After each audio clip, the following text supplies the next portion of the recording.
প্রতিশ্রুতি অনুযায়ী সরকার যদি শিক্ষকদের বেসরকারি এমপিভুক্ত শিক্ষক কর্মচারীদের বাড়ি ভাড়া, চিকিৎসা ভাতা এবং অন্যান্য ভাতা যদি বৃদ্ধি না করে, শিক্ষকরা আবার তাদের দাবি আদায়ে রাজপথে নেমে যাবে। এবং আমি সকলকে বলবো যে সমস্ত শিক্ষক, বিশেষ করে নতুন শিক্ষক আছেন, তারা অবশ্যই রেডি থাকবেন, প্রস্তুত থাকবেন। আমরা আমাদের দাবি আদায়ে ঐক্যবদ্ধভাবে আমরা থাকবো।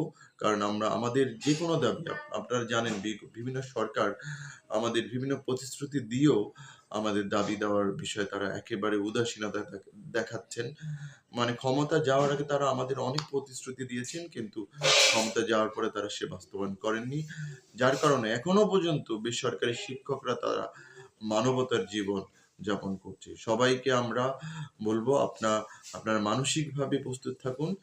আমাদের যদি দ্রুত সময়ের মধ্যে যদি প্রজ্ঞাপন না হয়, আগামী 13 আগস্ট থেকে রাজপথে জাতীয়করণ প্রত্যাশী জোটের পক্ষ থেকে জাতীয়করণ প্রত্যাশী জোটের পক্ষ থেকে সমগ্র যে সকল শিক্ষক সংগঠন একত্রিতভাবে আমরা রাজপথে আন্দোলন করব। রাজপথে আমরা কাঁধে কাঁধ রেখে আমাদের দাবি আদায়ে সোচ্চার হব। সবাই ভালো থাকুন, সুস্থ থাকুন। সবার সুস্থতা কামনা করে এবং সবাইকে ঐক্যবদ্ধভাবে আন্দোলনের প্রস্তুতি গ্রহণের জন্য আহ্বান জানিয়ে আমি আমার বক্তব্য এখানে শেষ করছি। ভালো থাকবেন, সবাই সুন্দর থাকবেন।